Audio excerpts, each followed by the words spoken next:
turtle fights, pero pagdating sa parang ako nakikita ko medyo lamang yung Bigetron Esports. Yep, medyo nakakaba yung ilabas nila na draft for game number 2. So, ito na nga bang magiging susi nila tungo sa pagbawi at magkaroon tayo ng game number 3 or 2-0 na ng Onyx Philippines ang sering ito. Malalaman na natin as we head into game number 2. Casters, inyo na! Yep, isa na lang ang iniintay ng Onyx Philippines para maselyahan ang kanilang actual number 1 Group A spot. Dito magkakaalaman niya sa laban nila versus Bigetron Esports. Again, ko-confirm po namin sa inyo, okay, mag-alala kung number 1 na ang Onyx. Pero syempre, focus sila dito sa game nila laban sa BTR. Sa lineup ng Onyx Philippines, talagang they have to pick their fights eh.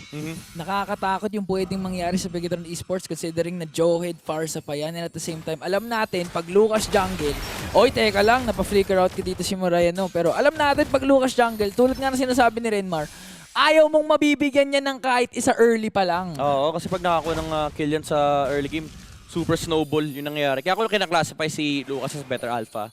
Kasi ang hirap niya talaga labanan sa early game. Yung may mga ways pa yung alpha na slow down siya, ganyan-ganyan. Pero yung alpha, kasi Lucas pag nag-ulti, kasi pag within reach ka, parang mapapadasal ka after. Oo. Na sana hindi ako yung targetin nung Lucas. Then, nakita na nga natin si Kyle TC nung nag-Lucas, kahit 3 yung katapat niya. Only target, lahat napadasal eh. Oo. Na 1v3 niya eh. Pero again, match point nga para sa Onyx Philippines. Kinakailangan nila ingatan yung aggression na pwedeng ipakita kaagad early on. Yeah. Nila Light tsaka nila Moreno. But at the same time, again, Brusco, hawak din naman nila yung Kalea. So they could also do the same. Yeah. Ang pinakamalaking problema talaga nila dito is yung glue. Kailangan na hindi makapag-split-split agad si Luke. Uy, Luke, kakasabi ko lang, naku po! Ayun na, hindi nakapag-split-split, patay na yung glue and sila pa nakakuha nung first blood and libreng pagong na naman para kay Gingo. Ang ganda din ng rotation doon ni Kirk tsaka ni Super Friends. Kaya pareho silang nag-level 4. Si Moreno nga, level 3 pa lang eh. So, Onyx Philippines ngayon, kontrolado kaagad yung laro. Solid yung lakad ng glue. Kala mo walang crowd control yung Kalea tsaka yung Zushin. Oo. Galing sa mid, lakad matatag siya eh. Kaso nakasalubong niya, chinunamis lang. Hindi nga ata, tidal strike nga lang ata parang yun tidal strike. Hindi pa 4 nun si si Brusco eh. Binigyan siya eh. Binigyan na kaagad kahit kulang-kulang pa yung kit doon ni Brusco. Not to mention, nandun din si Kirk. And nakikita na natin yung yung sinasabi ni 4D na yung XP laner parang roamer. Hindi na nga halos lumilane si Kirk eh. Oo, kumbaga, si Kirk dito ang trabaho niya na maging secondary roam. Kasi, Oo. technically speaking, hindi naman sila talaga kailangan mag-clear, lalo kapag nakakuha na nila yung level 4. I mean, for the sake of pushing out waves and also getting some items. Pero if wala namang inihintay, mas importante talaga minsan yung vision. Pero si Kirk dito sa taas na sakyan ni Luke, ginamit pa yung retribution just to make sure na hindi makakatakbo rito yung Hilda. Nanlaban! Ang sakit Nanlaban si Kirk kay Annabelle, kaso medyo mahapdi talaga yung Suyo. Pero at least nagtagal and na-clear niya rin naman yung minion wave, so hindi makakakuha ng extra gold plate dito si Annabelle. Worth it naman for Onyx Philippines. At the same time, it also gave a lot of space para kay Kelra doon sa bottom lane na kahit nandun pa si Light, wapa kills. Etong si Kelra, mukhang magta-transition pa nga sila doon sa baba. Laki ng harang, grabe. Ang laki ng harang, men. Pero si Brusco, okay. Hindi napindot. Hindi napindot. Oh, nag-ano yan eh. Minsan alam ko yan eh, yung pag nagbubush, minsan nawawala yung, Yung vision. Oo. Kasi syempre yung joystick mo, hawak mo na palabas eh. Lumabas siya ng bush. So hindi niya napindot yung Tsunami Slam kay Light. Pero si Light din, di naman na-force out din yung kanyang unstoppable force. So, quits lang. Medyo tahimik ulit. Pero nakita naman natin katulad nung game number 1, nung simula na nung kailan actually first turtle pa nga lang, nagkagulo na eh. Pero ngayon kasi medyo naging disiplinado yung Bigetron Esports. Pero ang problema kasi sa gantong lineup ng Bigetron, ayaw mong defensive ka eh. Oo. Gusto mo pumapalag kay hindi yung nagpapareak ka sa ginagawa na Oni. Kailangan eh, si Light mismo yung umahanap ng mga babatuhin niya. Yeah, lalo may suyo ka. To be Oo. fair though, parang for Bigetron, hindi naman ganun kalaking problema if umabot sila sa late game kasi again, hawak naman nila Iritel. Ang nakakatakot na talaga is if mag-snowball tong Lucas na wala kang ginagawa kasi hindi mo na kontrolado yung takbo ng game kapag ganun. Okay, Onyx Philippines holding on to 1.4k gold lead. Mukhang ko-contest nga ang Bigetron Esports. Okay, may pumasok na nga doon. Ginamit na yung split sniper si Brusco doon sa likod. Ano nga yung title strike na sinasabi natin. And mamapatay kaagad si Annabelle. Ang ganda sana nung attempt dito mula kay Luke, kaso sabay-sabay din pumasok yung Onyx Philippines sa harapan ng Bigetron Esports. Hindi nila nirespeto yung mga naiwang miyembro ng Bigetron sa likuran. Bali na wala din yung ginawa ni Luke na pagsabit kay King Kong kasi the rest of the Super Fam. Target lock sa ibang members ng Bigetron Esports. Onyx Philippines again secures the second turtle at hindi lang yun dahil si Kelra nakatulak na nga dun sa baba. Grabe, protektado na si Kelra dito. And nakakatakot dito for BTR, may paparating na malaking power spike pa yung Onyx Philippines, yung Sky Piercer na lalabas dito kay Kelra. Dagdag mo na dyan yung Kay added damage and control mula dito kay Super Prince kapag natapos na yung Clock of Destiny. Tatapusin niya. I think Sky Piercer na rin nga rin. But Sky Piercer din ni Rush ni Super Prince para sigurado mapatay nila yung mga target nila. Pero mamamatay ba? Hindi sigurado. Nakatakbo pa si Kirk with a flicker out. Abot ba si Moreno? Hindi. Pero ito na lang nasa unahan sabi nila kasi mas maganda to si Eman yung nahuli nila. So ngayon, Bigetron Esports, di sila problemado pag umabot sa late game. Ang magandang tanong doon ay pag. Kasi Onyx Philippines, 3.8k gold din na Kelra nangungulekta lang ng mga turret. Even si Brusco halos wapakil sa ginagawa ni Light tsaka ni Moreno. Makakatakas na naman.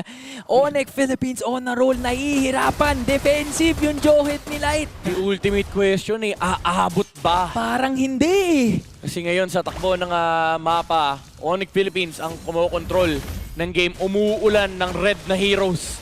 Yung mapa dito ng Bigetron Esports. Oh, Kurt, napasobra ata, sinaniban, and umabot yung glue, and napapatay nila yung Hilda. Aabot pa naman siya for the next turtle, pero si Moreno bumili ng rapid boots dito, mala Super Prince. Ito na. Ginagaya na lahat. Sabi niya, sa'yo ko natutunan yan eh. Oo, ginagaya ng buong mundo. Papakita ko sa'yo na idol kita, pero kaya din kita tapatan. Uy, Brusco may attempt. With the title strike, para makakalabas pa rin naman si Eman. Di siya abot dito ng Onyx Philippines. So far, yung pagiging aggressive dito ng movements ng Onyx Philippines napapareact nga. Tulad ng sinabi ni Ingan, dito ang Bigetron Esports na sinusundan lang nila si Brusco, si Super Prince, si King Kong naiiwan sa kusina, farm ng farm. Oo. Although, Lucas kasi siya eh. So, kung nakasuyo to, pili ko level 12 na to. Level 2 na, baka 13 pa nga eh. Pero kasi na-break niya yung 838 record. Pero ngayon no, third turtle nag-spawn na naman. Nakakatakot yung capabilities ng Onyx Philippines kasi dalawa. Gold laner pati mid laner, may Sky Piercer at si Brusco. Okay, na-force out ka agad yung split-split dito ni Luke. Light napapalayo ngayon pero try pa rin kumontes sa Bigetron Esports. May napato, it's Super Friends yun! Napakagandang flicker mula dito kay Light na itapon nga yung Zushin. Pero Onyx Philippines, nanlalaban pa rin naman sila. Hawak nila yung pagong wala na yung split-split ni Luke. Hindi magre-reset na. Force na yung flicker out. Pero mahabol si Brusco with a flicker! Naabot niya rin si Annabelle, makakadash pa. Nakagamit naman ng Blade Surge pero hinahabol siya nung galit na halimaw na si King Kong. And double kill para dito kay Kelra. Pinaula na ng bala ang Bigetron Esports. Nakuha na nila yung pagong pero di pa ata sila tapos. Naghahabol pa sila. Gusto pa nila ng dugo. Triple kill para kay Kelra with the Death Sonata. Si Brusco, paborito niya talaga si Annabelle eh. No? Oy, hindi pa tapos. Teka lang, para hindi makatatapos. Si Eman na naman ang sunod. Unstoppable na unofficial maniac sana para sa gold standard Kelra. 501. Bago nangyari lahat ng kills na yun, pre. May piercer na siya. Kaya Ilan nga na yung eh. stacks ngayon? 4 na yung laman ng stock dito ni Kelra. Kung namatay nga si Moreno doon sa isang Death Sonata, savage yun eh. Pero ngayon, Kelra, napakataas na ng kanyang net worth. Babasagin na nila ito dito sa may middle lane. And Bigetron Esports, full defensive mode sila para umabot sa late game. Pero si Luke, hindi na nire-respeto dito ng Onyx Philippines. Kahit yung glow ay naging numero para kay Kelra. Brusco, one more attempt onto Light's life. Pero makakatakbo pa rin naman yung Joyd with the ejector. Pero pag tinignan natin yung mapa, again, umuulan ng kulay red. Ang lambot. Nakakatakot to para sa mga makakatapat din ng Onyx Philippines sa playoffs kasi pinapakita ngayon na Onyx na kahit mag 4-man, 5-man ban ka kay Prince or kay Kelra or ngayon kay King Kong, meron at meron silang ilalabas. This time, rocking the Lucas. 9-3 ang kill scoreboard. 6k gold lead ka agad. And it looks like parang hindi makakabawi yung Bigetron Esports kasi dumadating na tayo sa punto na kahit nakaka-ejector nga my etong si goodness. Light o nakakabato, kulang lahat ng meron sila. Look at the gap. 3,000 gold. Yung lamang ni Kelra dito. Lalo lang siyang umahapde. Patapos na yung kanyang Blade of Despair. And si King Kong dito, papunta na rin dun sa kanyang either Malefic Roar or BOD. And nga, may Malefic Roar na dagdag physical penetration for Onyx Philippines. And kanina, tinatirang natin parang bitin yung damage. Ngayon, hindi na.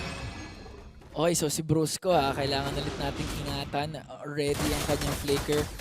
major objective of for Cavs as the first Lord. Mahilig niyang kunin itong si Annabelle katulad ng ginawa ni Kirk nung game number 1. Pero may binabislam sila. Pero airstrike mula dito kay Moreno para ma-zone out dito ang Onyx Philippines. Pero lumalaban pa rin sila again. Walang respeto. Kahit yung glue, kaya nilang patumbahin. Oy! Naabot din dito si Moreno. Tutumba rin siya sa mga bala ni Kelra. It's King Kong sa may bandang kaliwa. Nakikipaglaban pa rin. Yung life steal pabalik yung spellbomb. And triple kill para kay Kelra. Maniac! Para kay Gold Standard. Nasaan si Light? Light, bigay mo Nasaan si na! Light? Light, ibigay mo na! Nakauwi si Light doon. Pero katulad nga ng sinasabi ni Kelra, hindi niya kailangan hingiin yung Savage. Kusayang dumadating. Onyx Philippines, 9K gold lead. Si Lucas King Kong nandun lamang sa Lord. Pero may push na ginagawa ang Super Fam ngayon. Tamang trabaho lang, dalawang trabaho yung tinatangke ng Onyx Philippines. Oh, Moreno, nag-a-attempt dito ng poke kay Kelra. Kaso, again, napaka-hapde ng mga poke damage na nanggagaling mula dito kay Granger. Pre, sa totoo lang, dalawang mainyak na si Kelra eh. Ang dalawa na.